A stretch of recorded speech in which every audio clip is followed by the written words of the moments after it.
ॐ नमो भगवते वासुदेवाय। ॐ नमो भगवते वासुदेवाय। ॐ नमो भगवते वासुदेवाय। শ্রীমদ্ভগবদ্গীতা যথাযথ সাংখ্যযোগ শ্লোক 22। ভাষাংসি জীর্ণানি যথা বিহায় নবানি গৃহ্ণাতি নরপরাণি তথা শরীরাণি বিহায় জীর্ণানি অন্যানি সংযাতি নবানি দেহি। বসাংসি বস্ত্র জীর্ণানি জীর্ণ যথা যেমন বিহায় পরিত্যাগ করে, নবানি নতুন বস্ত্র, গৃহ্ণাতি গ্রহণ করে, নর মানুষ, অপরাণানি অন্য তথা তেমনই, শরীরানি শরীর বিহায় ত্যাগ করে, জীর্ণানি জীর্ণ, অন্যানি অন্য, সংজাতি ধারণ করে, নবানি নতুন দেহ দেহি শরীরে।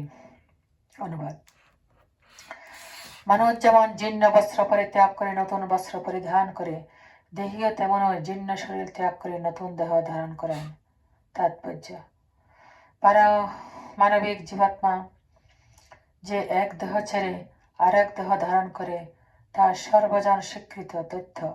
তবু আধুনিক যুগের কিছু বৈজ্ঞানিক আত্মার অস্তিত্বে বিশ্বাস করে না, অথচ হৃদয় থেকে কেমন করে শক্তি সঞ্চারিত হয় তা বোঝাতে পারে না। কিন্তু তারাও স্বীকার করতে বাধ্য হয় যে প্রতি মুহূর্তে দেহের পরিবর্তন হচ্ছে এবং এই পরিবর্তনের ফলে দেহে শৈশব, যৌবন ও বার্ধক্য দেখা যায়। বার্ধক্যের পর আত্মা অন্য দেহ ধারণ করে, এই সম্বন্ধে ইতিপূর্বে বিশদভাবে আলোচনা করা হয়েছে। পরমাত্মার কৃপার ফলে অনুআত্মা ভিন্ন ভিন্ন দেহ প্রাপ্ত হয়। বন্ধু যেমন বন্ধুর মনোবাঞ্ছা পূর্ণ করে, পরমাত্মাও তেমন অনুআত্মার মনোবাঞ্ছা পূর্ণ করেন। মুন্ডক উপনিষদ ও শ্বেতাশ্বর উপনিষদে আত্মা ও পরমাত্মাকে একই গাছে বসে থাকা দুটি পাখির সঙ্গে তুলনা করা হয়েছে। তাদের মধ্যে একটি পাখি জীবাত্মা, সে গাছের ফল খাচ্ছে। অন্য পাখিটি শ্রীকৃষ্ণ তার বন্ধুকে পর্যবেক্ষণ করে চলেছেন। এই দুটি পাখি গুণগতভাবে যদিও এক, তবুও তাদের একজন সেই জড়জাগতিক গাছের ফলের আকর্ষণে আবদ্ধ, আর অন্যজন একান্ত সুহৃদের মতো তার কার্যকলাপ কেবল পর্যবেক্ষণ করে চলেছে। শ্রীকৃষ্ণ হচ্ছেন সাক্ষীরূপ পাখি, আর অর্জুন হচ্ছেন ফল আহারে রত পাখি। যদিও তারা একে অপরের বন্ধু, তবুও তাদের একজন হচ্ছেন প্রভু এবং অন্যজন হচ্ছেন ভৃত্য। জীবাত্মা পরমাত্মার সঙ্গে তার এই সম্পর্কের কথা ভুলে যাবার ফলে এক গাছ থেকে আর এক গাছে, অর্থাৎ এক দেহ থেকে আরেক দেহে সে ঘুরে বেড়ায়। এই জড়দেহেরও বৃক্ষে জীবাত্মা কঠোর সংগ্রাম করেছে, কিন্তু যে মুহূর্তে সে অন্য পাখিটিকে পরম গুরুরূপে গ্রহণ করতে সম্মত হয়, যেভাবে অর্জুন শ্রীকৃষ্ণের উপদেশ লাভের জন্য স্বতঃস্ফূর্তভাবে তার কাছে আত্মসমর্পণ করতে সম্মত হয়েছিলেন, তৎক্ষণাৎ অধীন পাখিটি সমস্ত শোক থেকে মুক্ত হয়। মুন্ডক উপনিষদে ও শ্বেতাশ্বর উপনিষদে প্রতিপন্ন করে বলা হয়েছে, সমানে বৃক্ষে পুরুষ নিমগ্ন হ নিশয়া শোচন্তি মুহ্যমান দুষ্টং যদা পশ্যন্ত হন্য মে সমহস্য মহিমানমেতি বীতশোক। দুটি পাখি একই গাছে বসে আছে, কিন্তু যে পাখিটি ফলাহারে রত, সে গাছের ফলের ভোক্তারূপে সর্বদাই শোক, আশঙ্কা ও উদ্বেগের দ্বারা মুহ্যমান। কিন্তু যদি সে একবার তার নিত্যকালের বন্ধু অপর পাখিটির দিকে ফিরে তাকায়, তবে তৎক্ষণাৎ তার সমস্ত সুখের অবসান হয়, কারণ তার বন্ধু হচ্ছেন পরমেশ্বর ভগবান এবং তিনি সমগ্র ঐশ্বর্যের দ্বারা মহিমান্বিত। অর্জুন তার নিত্যকালের বন্ধু ভগবান শ্রীকৃষ্ণের দিকে ফিরে তাকিয়েছেন এবং তার কাছ থেকে ভগবদ্গীতার তত্ত্ব জানতে পেরেছেন। এভাবে ভগবান শ্রীকৃষ্ণের কাছ থেকে শ্রবণ করার ফলে তিনি ভগবানের পরম মহিমা উপলব্ধি করতে পারেন এবং সমস্ত শোক থেকে মুক্ত হন। এভাবে ভগবান এখানে অর্জুনকে উপদেশ দিয়েছেন তার বৃদ্ধ পিতামহ, শিক্ষক আদি আত্মীয় পরিজনদের জন্য শোক না করতে। পক্ষান্তরে সেই ধর্মযুদ্ধে প্রাণ ত্যাগ করার ফলে তাদের দেহগত ও কর্মফলজনিত সমস্ত পাপ থেকে তারা মুক্ত হবেন বলে আনন্দিত হওয়া উচিত। যজ্ঞবেদিতে অথবা ধর্মযুদ্ধে আত্মোৎসর্গ করলে তৎক্ষণাৎ সমস্ত পাপ থেকে মুক্ত হওয়া যায় এবং তার ফলে উচ্চতর জীবন লাভ হয়। সুতরাং অর্জুনের শোক করবার কোনো কারণ ছিল না। শ্লোক 23। নন্যং সিদ্ধন্তি শস্ত্রাণি নন্যং দাহতি পাবক ন চৈনং ক্লেদয়ন্তাপ ন শোষয়তি মারুত। না না এনম এই আত্মাকে সিদ্ধন্তি সাধন করতে পারে শস্ত্রাণি অস্ত্রসমূহ। না না এনম এই আত্মাকে দহতি দহন করতে পারে পাবকা অগ্নি। না না চ ও এনম এই আত্মাকে ক্লেদয়ন্তি আর্দ্র করতে পারে আপ জল। না না শোষয়তি শুদ্ধ শুষ্ক করতে পারে মারুত বায়ু। অনুবাদ: আত্মাকে অস্ত্রের দ্বারা কাটা যায় না, আগুনে পোড়ানো যায় না, জলে ভেজানো যায় না, অথবা হাওয়াতেও শুকানো যায় না। তাৎপর্য: তরবারি, আগ্নেয়াস্ত্র, পর্জন্যাস্ত্র, বায়বীয় অস্ত্র আদি কোন রকমের অস্ত্রশস্ত্রই আত্মাকে হত্যা করতে পারে না। এই শ্লোকে বোঝা যায় মহাভারতের যুগে আধুনিক যুগের মতো আগ্নেয়াস্ত্র তো ছিলই, আর তাছাড়া জল, বায়ু, আকাশ আদির তৈরি অস্ত্রের ব্যবহারও ছিল। আধুনিক যুগের পারমাণবিক অস্ত্রশস্ত্রগুলি একরকমের আগ্নেয়াস্ত্র, কিন্তু তথাকথিতভাবে বিজ্ঞান উন্নতি হলেও জল, বায়ু, আকাশ আদির দ্বারা নির্মিত অস্ত্রের ব্যবহার আধুনিক বৈজ্ঞানিকদের কাছে সম্পূর্ণ অজ্ঞাত। মহাভারতের যুগে জলীয় অস্ত্রের দ্বারা পারমাণবিক অস্ত্রের মতো আগ্নেয়াস্ত্রকে খণ্ডন করা হতো, যা আজকের বৈজ্ঞানিকদের কল্পনারও অতীত। সেই যুগের বীরেরা যে সমস্ত অদ্ভুত ঝটিকা অস্ত্রের ব্যবহার জানতেন তা আধুনিক বৈজ্ঞানিকরা কল্পনাও করতে পারে না। অগ্নি, জল, বায়ু, আকাশ আদির এত সমস্ত অস্ত্র থাকলেও কোনো বৈজ্ঞানিক অস্ত্রের দ্বারা আত্মাকে হত্যা করা যায় না। মহাবাদীরা বোঝাতে পারেন না কেমন করে জীবাত্মা নিতান্তই অজ্ঞতার ফলে জড় অস্তিত্ব লাভ করে এবং তার ফলে মায়াশক্তিতে আচ্ছন্ন হয়ে পড়ে। আত্মাকে যেমন অস্ত্রের দ্বারা কাটা যায় না, তেমনি আত্মাকে তার উৎস পরমাত্মার থেকেও কখনো বিচ্ছিন্ন করা যায় না। বরং স্বতন্ত্র জীবাত্মাগুলো পরমাত্মার শাশ্বত বিভিন্নাংশ।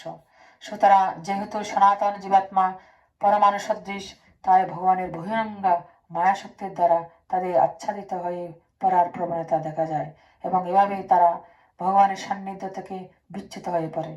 ঠিক যেমন আগুনের স্ফুলিঙ্গ যদিও আগুনের সঙ্গে তা গুণগতভাবে এক ও ভিন্ন, কিন্তু আগুনের থেকে বেরিয়ে এলেই তা নিভে যায় এবং তখন আর তার মধ্যে আগুনের বৈশিষ্ট্যগুলো দেখা যায় না।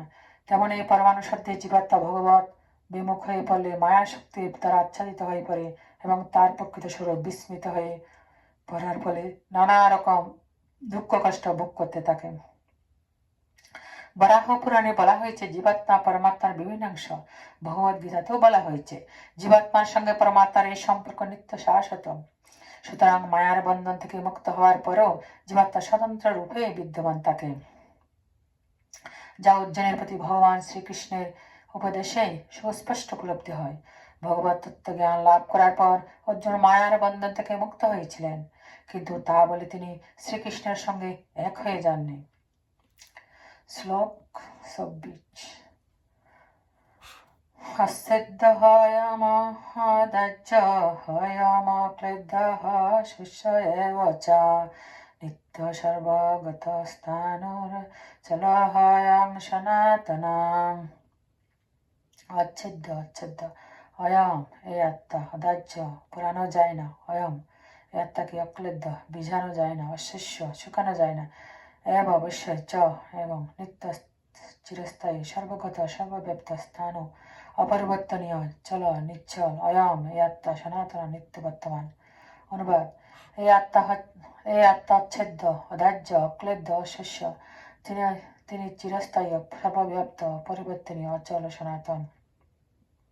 তাৎপর্য: পারমাণবিক আত্মার এই সমস্ত গুণাবলী নিঃসন্দেহে প্রমাণ করে যে সে অবশ্যই পরমাত্মার পরমাণু সদৃশ অংশ এবং সে নিত্যকাল অপরিবর্তিতভাবে একই পরমাণুর উপরে চিরকাল বর্তমান থাকে। অদ্বৈতবাদীরা যে বলে থাকেন মায়া মুক্ত হলে জীবাত্মা পরমাত্মায় পরিণত হয়, সেই তত্ত্ব এই শ্লোকে ভ্রান্ত বলে প্রমাণিত হয়। মায়ামুক্ত হবার পর জীবাত্মা ইচ্ছা করলে ভগবানের দেহ নির্গত ব্রহ্মজ্যোতিতে চিৎকার রূপে বিরাজ করতে পারেন, কিন্তু বুদ্ধিমান জীবাত্মারা ভগবত ধামে প্রবেশ করে ভগবানের সাহচর্য লাভ করেন। এখানে সর্বগত সর্বব্যাপ্ত শব্দটি তাৎপর্যপূর্ণ, কেননা কোনো সন্দেহ নেই যে ঈশ্বরের সৃষ্টি সর্বত্রই আত্মা বিরাজ করছে। জলে স্থলে অন্তরিক্ষে এমনকি আগুনও জীবাত্মা রয়েছে।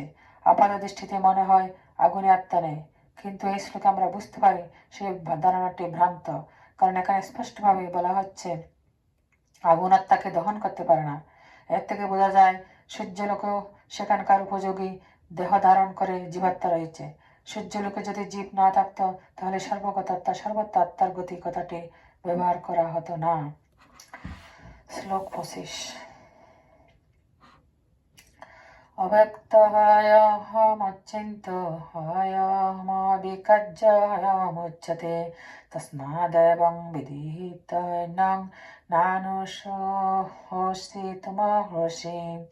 अव्यक्त इन्द्रियादिरगोचरयं यत्ता अचिन्त चिन्तरति अयं यत्ता अभिकज्य अपरिवर्तनीय अयं यत्ता উচ্চতে বলা হয় তস্মাৎ অতএব এবং এভাবে বিজিতা ভালোভাবে জেনে এনম এই আত্মাকে নয় অনুশোষিতম শোক করা অবশ্যই উচিত।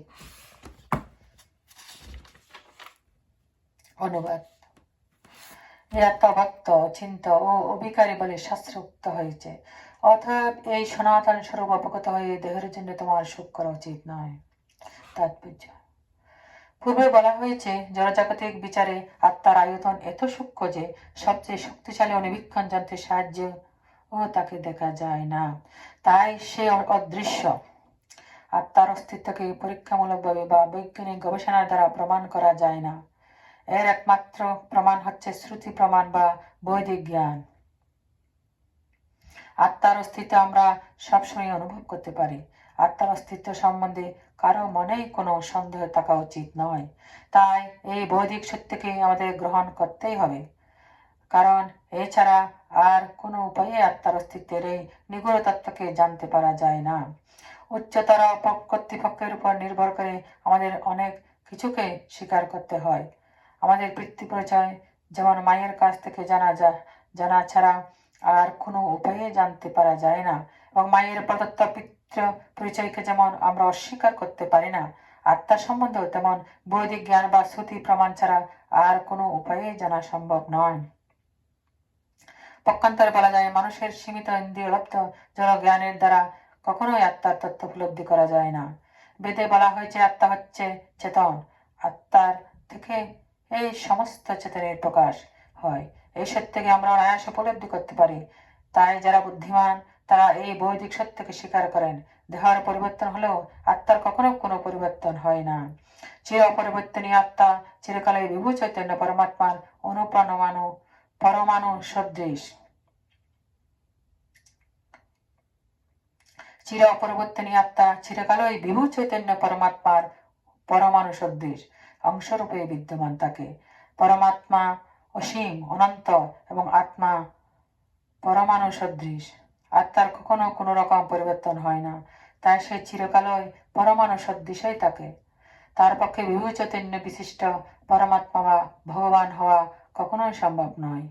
বেদে নানা রকম ভাবে বারবার এই কথার উল্লেখ করা হয়েছে যাতে আমরা আত্মার অস্তিত্বকে উপলব্ধি করতে পারি। কোন তত্ত্বকে নির্ভুলভাবে ও সম্যকরূপে বুঝতে হলে সেজন্য তার পুনরাবৃত্তি দরকার। শ্লোক 26। অতচৈনং নিত্যজাতং নিত্যং বা মন্যসেমৃতং তথাপি তং মহাবাহো নন্যং শোষিতুমর্হসি। অথবা যদি এনম তাকে নিত্যজাতম সর্বদা জন্মশীল, নিত্যম নিত্য বা অথবা মন্যসে মনে করো, মৃত তথাপি তবুও তম তুমি মহাবাহ হে মহাবীর না এনম এই আত্মার জন্য সুচিতম শোক করা অবশ্যই উচিত নয়। অনুবাদ: হে মহাবাহু, আর যদি তুমি মনে করো যে আত্মার বারবার জন্ম হয় এবং মৃত্যু হয় তাহলেও তোমার শোক করার কোনো কারণ নেই। তাৎপর্য: প্রায় বৌদ্ধদের মতো কিছু দার্শনিক আছে যারা আত্মার দেহাতের স্বতন্ত্র অস্তিত্বের কথা মানতে চায় না। ভগবান শ্রীকৃষ্ণ যখন ভগবদ গীতা বলেন, সেই যুগও এই ধরনের নাস্তিক ছিল। তাদের বলা হতো লোকায়তিক ও বহির্ভাষিক। এই সমস্ত দার্শনিকদের মতবাদ হচ্ছে জড় পদার্থের সমন্বয়ের কোনো এক বিশেষ পরিণত অবস্থায় প্রাণের উদ্ভব হয়। আধুনিক জড়বিজ্ঞানী ও জড়বাদী দার্শনিকরা এই মতবাদ পোষণ করে। তাদের মতে দেহটি হচ্ছে কতকগুলি জড় উপাদানের সমন্বয় মাত্র এবং কোনো এক পর্যায়ে জড় উপাদান ও রাসায়নিক উপাদানের ক্রিয়া প্রতিক্রিয়ার ফলে প্রাণের লক্ষণ বিকশিত হয়। অ্যানথ্রোপোলজি বা নৃবিজ্ঞান এই মতবাদের ভিত্তিতে প্রচলিত হয়েছে। আধুনিক যুগে বিশেষ করে আমেরিকাতে এই মতবাদ ও বৌদ্ধ ধর্মের নিরীশ্বরবাদের ভিত্তির উপর অনেক নকল ধর্ম গজিয়ে উঠেছে। বিভাষিক দার্শনিকদের মতো অর্জুন যদি আত্মার অস্তিত্বে অবিশ্বাস করতেন, তাহলেও তার শোক করার কোনো কারণ ছিল না। কিছু পরিমাণ রাসায়নিক পদার্থের বিনাশের জন্য কেউ শোক করে না এবং তার কর্তব্য কর্ম থেকে বিরত হয় না। পক্ষান্তরে আধুনিক বিজ্ঞান ও বৈজ্ঞানিক যুদ্ধ বিগ্রহে শত্রু জয় করার উদ্দেশ্যে কত টন টন রাসায়নিক উপাদান তো নষ্টই হচ্ছে। বৈভাষিক দর্শন অনুসারে দেহের সঙ্গে সঙ্গে তথাকথিত আত্মার বিনাশ হয়। সুতরাং অর্জুন যদি বৈদিক মতবাদকে অস্বীকার করে আত্মাকে নশ্বর বলে মনে করতেন, অর্থাৎ দেহের সঙ্গে সঙ্গে আত্মাও বিনাশপ্রাপ্ত হয় বলে মনে করতেন, তাহলেও তার অনুশোচনা করার কোনোই কারণ ছিল না। এই মতবাদ অনুযায়ী যেহেতু ঘটনাচক্রে জড় পদার্থ থেকে প্রতি মুহূর্তে অসংখ্য জীবের উদ্ভব হচ্ছে এবং প্রতি মুহূর্তে এই রকম অসংখ্য জীব বিনাশপ্রাপ্ত হয়ে পুনরায় জড় পদার্থে পরিণত হচ্ছে, তাই এর জন্য দুঃখ করার কোনোই কারণ নেই। এই মতবাদের বলে যেহেতু পুনর্জন্মের কোনো প্রশ্নই ওঠে না, তাই অর্জুনের পিতামহ আচার্য আদি আত্মীয় পরিজনদের হত্যাজনিত পাপের ফল ভোগ করারও কোনো ভয় নেই। কিন্তু সেই সঙ্গে ভগবান শ্রীকৃষ্ণ বিদ্রুপ সহকারে অর্জুনকে মহাবাহু অর্থাৎ যার বাহুদয় মহাশক্তি সম্পন্ন বলে সম্বোধন করেছেন, কারণ অত্যন্ত পক্ষে তিনি বৈদিক জ্ঞানের বিরোধী বৈভাষিকদের মতবাদ স্বীকার করেননি এবং তার ফলে তাকে মনে করিয়ে দিয়েছেন যে তিনি ক্ষত্রিয়। এই বর্ণ বিভাগ বৈদিক সংস্কৃতির অবিচ্ছেদ্য অঙ্গ এবং যে এই বৈদিক বর্ণাশ্রম ধর্ম মেনে চলে সে বৈদিক নির্দেশ অনুযায়ী আত্মার অস্তিত্বে বিশ্বাস করে। হরে কৃষ্ণ।